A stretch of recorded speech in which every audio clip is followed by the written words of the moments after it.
नमस्कार, स्वागत है आपका। इंडिया टीवी देख रहे हैं आप। आपके साथ मैं हूं प्राची पारशर। कहानी कुर्सी की में आज हम चर्चा करेंगे दिल्ली में चल रहे सियासी घमासान पर। ईडी के एक्शन को लेकर देश का सियासी पारा आज फिर हाई है। दिल्ली से झारखंड तक नेताओं में हड़कंप मचा है। सबसे बड़ा बवाल दिल्ली में खड़ा हो गया है, जहां आम आदमी पार्टी ने अरविंद केजरीवाल की गिरफ्तारी की तैयारी का दावा कर दिया है। कल अरविंद केजरीवाल तीसरी बार समन के बावजूद ईडी ऑफिस नहीं पहुंचे, पेशी से इनकार कर दिया। दिन भर अटकलों का बाजार गर्म रहा और आधी रात को आपके बड़े बड़े नेता एक्शन में आ गए। 5 मिनट के अंदर आम आदमी पार्टी के 3 बड़े नेताओं ने गिरफ्तारी की तैयारी के दावों वाला पोस्ट कर दिया। दिल्ली सरकार में मंत्री आतिशी मारलेना ने लिखा कि केजरीवाल की गिरफ्तारी की तैयारी हो रही है। एक और मंत्री सौरभ भारद्वाज ने दावा किया कि केजरीवाल को गिरफ्तार किया जा सकता है। राज्यसभा सांसद संदीप पाठक ने लिख दिया कि रेड मारकर केजरीवाल को गिरफ्तार किया जा सकता है। और इन सब के बीच अरविंद केजरीवाल भी आज मीडिया के सामने आए और अरविंद केजरीवाल ने भी यह दावा कर दिया कि बीजेपी दरअसल गुंडागर्दी कर रही है। बीजेपी अरविंद केजरीवाल से डरी हुई है, उन्हें लोकसभा चुनाव प्रचार में जाने नहीं देना चाहती, इसीलिए उनकी गिरफ्तारी की जा सकती है। 2 साल से बीजेपी की सारी एजेंसीज कई रेड मार चुकी हैं, कई लोगों को गिरफ्तार कर चुकी हैं, लेकिन अभी तक एक भी पैसे का हेरफेर कहीं नहीं मिला।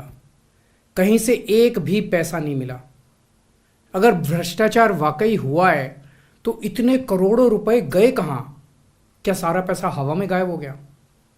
सच्चाई यह है कि किसी तरह का कोई भ्रष्टाचार हुआ ही नहीं। अगर होता तो पैसा भी मिलता। ऐसे फर्जी केस में आम आदमी पार्टी के कई नेताओं को इन्होंने अभी तक जेल में रखा हुआ है। किसी के भी खिलाफ कोई सबूत नहीं है, कुछ साबित नहीं हो रहा, खुलेआम गुंडागर्दी चल रही है। किसी को भी पकड़ के जेल में डाल दो। अब बीजेपी मुझे गिरफ्तार करना चाहती है। मेरी सबसे बड़ी संपत्ति, मेरी सबसे बड़ी ताकत मेरी ईमानदारी है। झूठे आरोप लगा के, फर्जी समन भेज के ये मुझे बदनाम करना चाहते हैं। मैंने बताया है कि उनके समन कैसे गैरकानूनी है, लेकिन उन्होंने मेरी एक भी बात का जवाब नहीं दिया। इसका मतलब उनके पास मेरी बातों का जवाब नहीं है। इसका मतलब वे भी मानते हैं कि उनका नोटिस गैरकानूनी है। क्या मुझे एक गैरकानूनी समन का पालन करना चाहिए? अगर कानूनी रूप से सही समन आएगा तो मैं पूरा सहयोग करूंगा। बीजेपी का मकसद जांच करना तो है ही नहीं। इनका मकसद तो लोकसभा चुनाव में मुझे प्रचार करने से रोकना है। तो अरविंद केजरीवाल सीधे सीधे कह रहे हैं कि बीजेपी मुझे गिरफ्तार करना चाहती है और ये सारी बातें गैरकानूनी तरीके से हो रही हैं, इसीलिए वो ईडी के सामने पेश नहीं हो रहे हैं। मेरे सहयोगी भास्कर मिश्रा इस वक्त हमारे साथ जुड़ चुके हैं।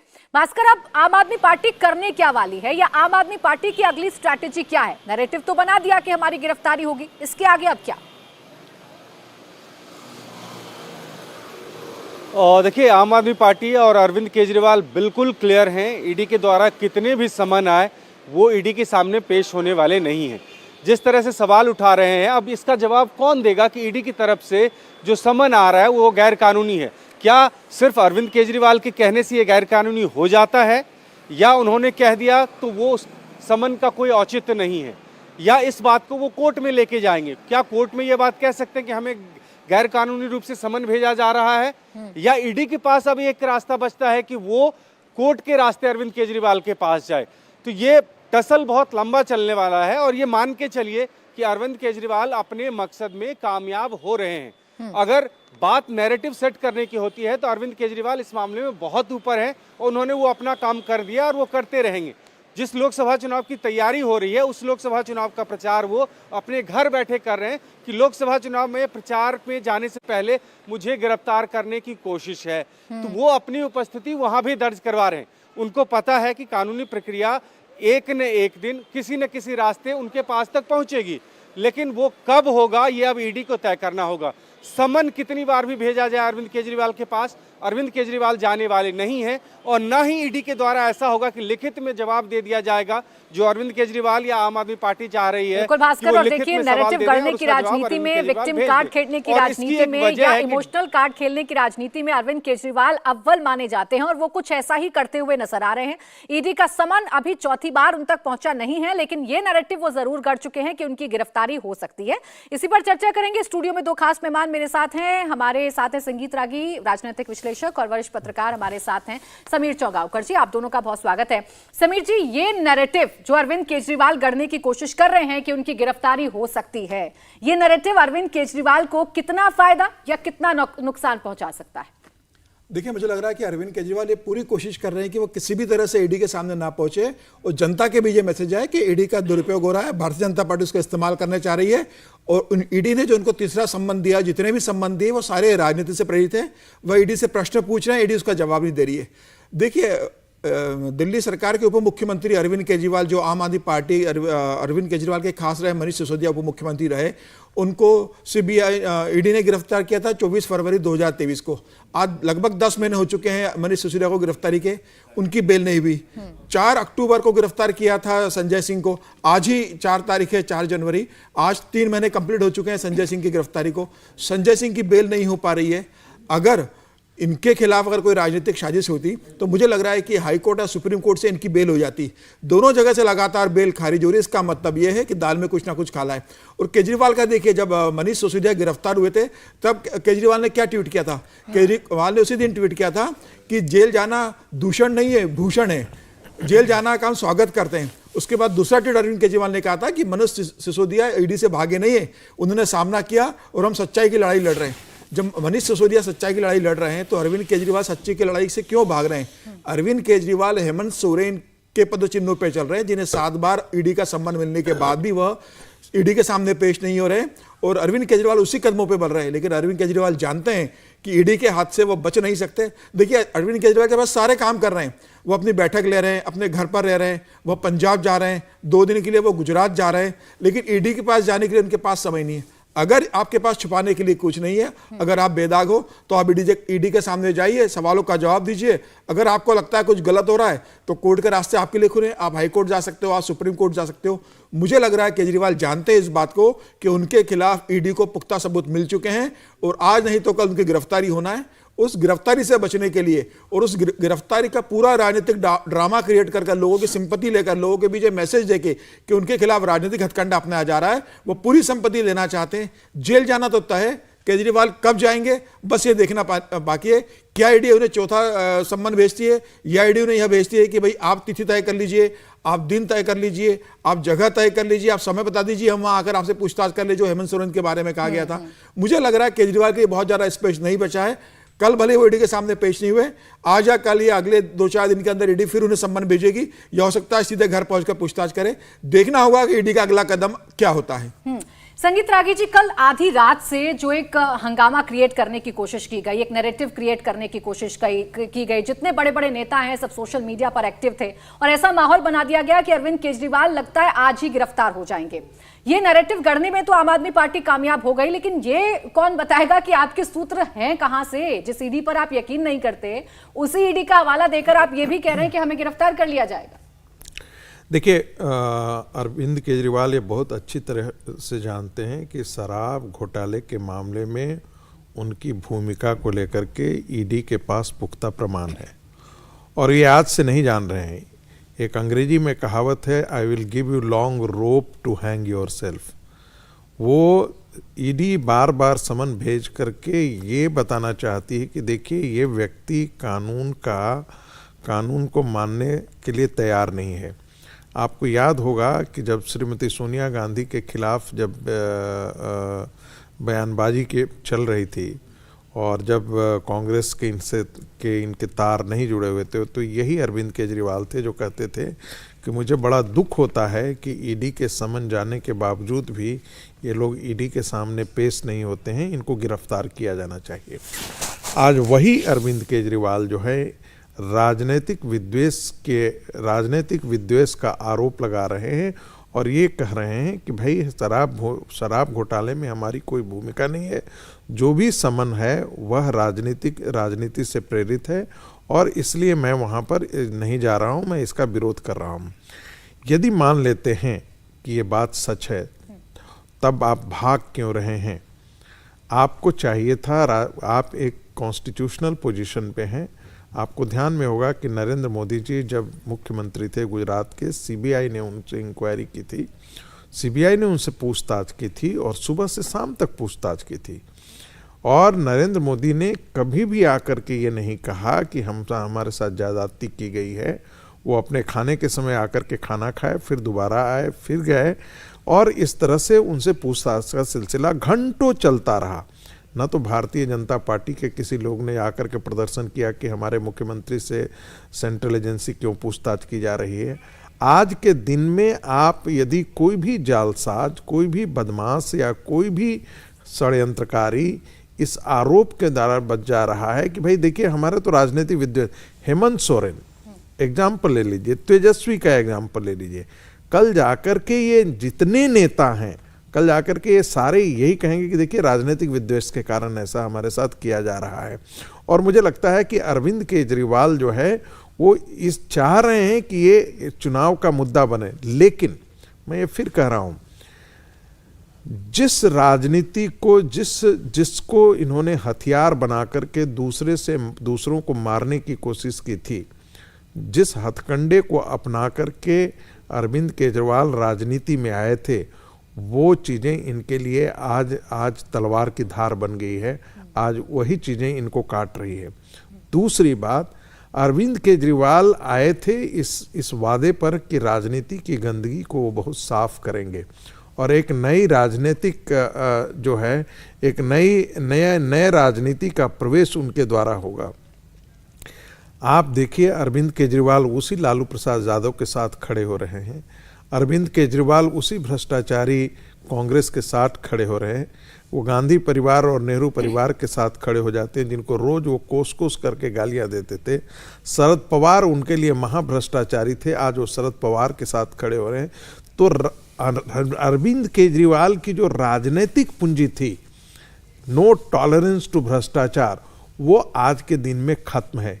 इसलिए वो चाहे वो जितना या तो बंदर घुड़की दे दें या ये नौटंकी करें, मैं इसे राजनीतिक नौटंकी बोलता हूं। ये जितना भी राजनीतिक नौटंकी करना है करने, आज नहीं तो कल, ये मैं नहीं कह सकता कि ये आज गिरफ्तार होंगे या कल गिरफ्तार होंगे, लेकिन इनकी गिरफ्तारी सुनिश्चित है। और अरविंद केजरीवाल बहुत चालाक आदमी हैं, वो जानते हैं कि कोर्ट के प्यास संधि हम जाते हैं तो कोर्ट से भी हमें कोई ऐसा कोई रिलैक्सेशन नहीं मिलने वाला है। और उसके बाद जो है यदि हम गिरफ्तार होते हैं तब हमारे जो कुछ भी है हमारे पास राजनीति करने के लिए कुछ भी शेष नहीं बचेगा। नहीं तो यदि इनको लगता कि हमारे खिलाफ एक राजनीतिक षड्यंत्र के तहत हो रहा है ये सारी चीजें, तो यकीन मानिए अरविंद केजरीवाल सीधे हाईकोर्ट, इस समन के खिलाफ सीधे हाईकोर्ट जाते। लेकिन वो जानबूझ करके नहीं जा रहे हैं क्योंकि उनको पता है कि ईडी के पास पुख्ता सबूत हैं। यदि हम गिरफ्तार कर दिए जाते हैं और कोर्ट के कहने के बाद गिरफ्तार कर दिए जाते हैं तो उनके पास कोई विकल्प नहीं बचेगा, उनकी रही सही पूंजी जो है वो खत्म हो जाएगी। जिस राजनीति में माहिर है अरविंद केजरीवाल, वही राजनीति अरविंद केजरीवाल कर रहे हैं, उनकी पूरी की पूरी पार्टी कर रही है। उस वक्त भी किया गया था जब मनीष सिसोदिया को गिरफ्तार किया गया था, जब संजय सिंह को गिरफ्तार किया गया था, तब भी यही नैरेटिव गढ़ने की कोशिश की थी। आरती टिक्कू जी, 2024 के लिहाज से अरविंद केजरीवाल पर ईडी का शिकंजा कितना मायने रखेगा? अगर उनकी गिरफ्तारी होती है तो यहां से किसको फायदा, किसको नुकसान? देखिए, बहुत साफ है कि अगर तो अरविंद केजरीवाल गिरफ्तार होते हैं या और भी जो कई सारे लोग ऑलरेडी गिरफ्तार हो चुके हैं आम आदमी पार्टी में, उससे सबसे बड़ा जो प्रमाण मिलता है कि आम आदमी पार्टी भी बाकी पार्टियों की तरह निकली। जैसे संगीत जी ने सही कहा कि जिन मुद्दों को लेके आम आदमी पार्टी बनी थी, जो एजेंडा लेके इंडिया अगेंस्ट करप्शन खड़ा हुआ था, इस देश में एक लहर खड़ी हुई थी करप्शन के खिलाफ, वो आज की डेट में ऐसा लग रहा है कि मजाक है। और हम लगातार देखते आ रहे हैं कि आम आदमी पार्टी के जो बड़े बड़े नेता, वो संजय सिंह हो, वो मनीष सिसोदिया हो, चूंकि वो गिरफ्तार हुए और हमने देखा कि एक जो इम्प्रेशन आम आदमी पार्टी ने बनाने की कोशिश की थी कि वो इस देश में एक अलग तरह की राजनीति लेकर आएंगे और वो बदल देंगे, वो सारा सिस्टम जो करप्ट सिस्टम था उसको बदल देंगे। मुझे लगता है कि आज उस नैरेटिव में एक बहुत बड़ा डेंट है क्योंकि इतने लोग ऑलरेडी गिरफ्तार हो गए हैं और ईडी इतने समन्स भेज चुका है। वो बेशक अरविंद केजरीवाल उसको राजनीतिक जामा पहनाएंगे और ये कोशिश करेंगे दिखाने की कि वो एक विक्टिम है, एक मार्टर बन रहे हैं, बड़े राजनेताओं के एक का जो षड्यंत्र है उसमें वो फंस रहे हैं, या इस तरह की बीजेपी जो है 2024 की तैयारी में वो आम आदमी पार्टी को विक्टिम बना रही है। वो ये सब ज़रूर करेंगे, लेकिन मुझे लगता है कहीं ना कहीं उनको अपने भीतर भी झांक के देखना पड़ेगा, क्योंकि जिन मुद्दों को लेकर वो आए थे उन पे वो नहीं खरे उतर पाए। उन पे जो जितने भी करप्शन के लांछन लगे हैं, जो लिकर स्कैम है और कई सारे और इश्यूज जो खड़े हुए हैं पिछले कई सालों में,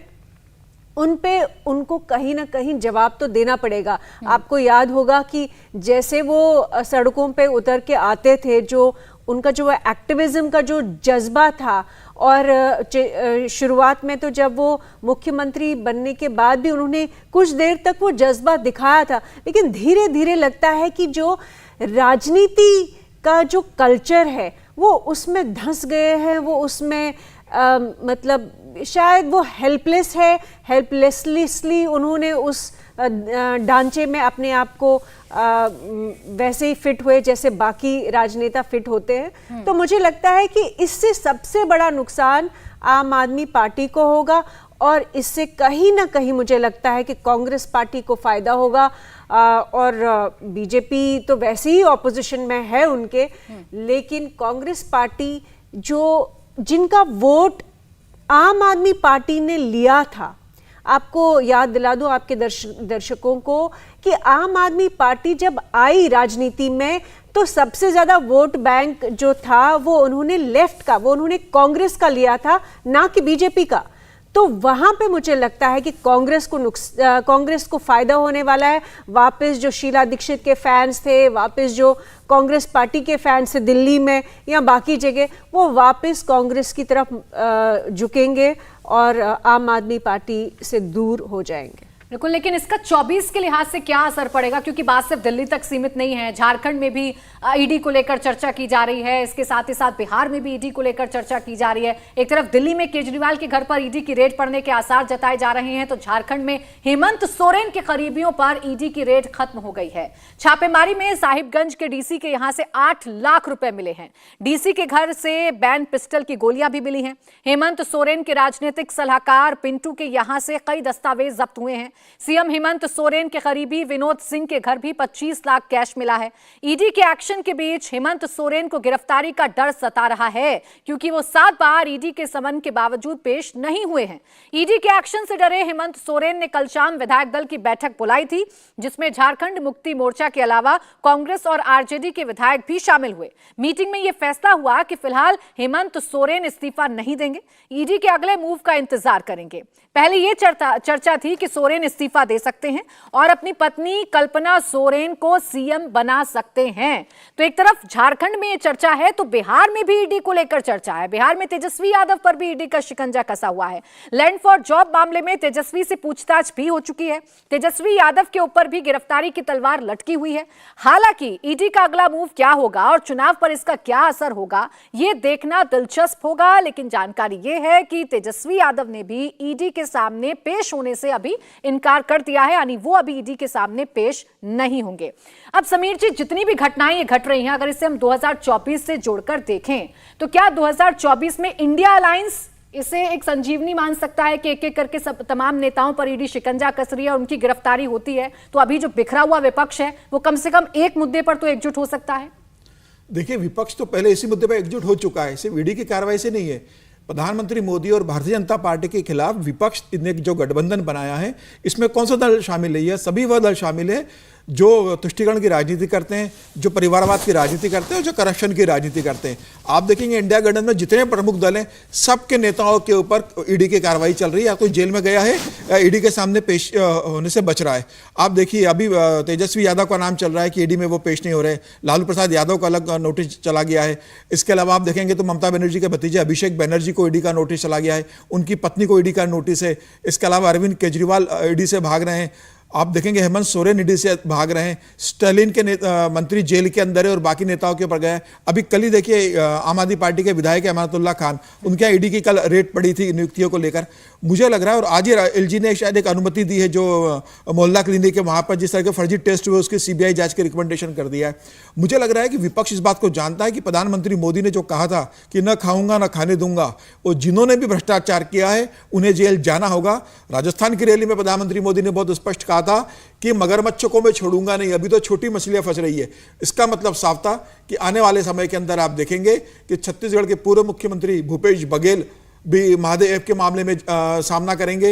अशोक गहलोत के भाई ऑलरेडी ईडी की जांच में शामिल है, उनके बेटे को, अशोक गहलोत के बेटे वैभव गहलोत को ईडी का नोटिस जा चुका है। मुझे लग रहा है कि जितने ये लीडर है जिन्होंने करप्शन किया था, ईडी इनके ऊपर जांच कर रही है। और अब जिस हिसाब से विपक्ष इस मामले को राजनीतिक तुल दे रहा है और बता रहा है कि ईडी राजनीति से प्रेरित होकर ये सब कार्रवाई कर रही है, मुझे लग रहा है ईडी की भी प्रतिष्ठा दांव पर लगी हुई है। और ईडी इस बात को जानता है कि अगर वह कार्रवाई झूठी निकलेगी तो उनकी छवि पर आंच आएगी। और मुझे लगता है कि अगर ईडी ने अरविंद केजरीवाल को तीसरी बार नोटिस भेजा है तो ईडी इस बात को जानता है कि अरविंद केजरीवाल दिल्ली के मुख्यमंत्री है, पंजाब में भी उनकी सरकार है और वह किस तरह से राजनीति का उपयोग करते हैं अपने ऊपर लगने वाले आरोप को। तो मुझे लग रहा है कि हेमंत सोरेन हो, अरविंद केजरीवाल हो या अभिषेक बनर्जी हो, अगर इन्हें नोटिस गया है उतने ही अटैकिंग फॉर्म में बिल्कुल बीजेपी लेकर आएगी, नहीं लेकर आएगी। गिरफ्तारी के बाद क्या विक्टिम कार्ड ये लोग खेलेंगे, इस पर भी कई सवाल पूछे जा रहे हैं। और इसकी जो राजनीति है उसकी शुरुआत हो भी चुकी है, चाहे हेमंत सोरेन को ले लीजिए, तेजस्वी को ले लीजिए, अरविंद केजरीवाल को ले लीजिए। ईडी को कोस रहे हैं तो ईडी के साथ साथ भारतीय जनता पार्टी पर द्वेषपूर्ण राजनीति करने का आरोप भी लगा रहे हैं।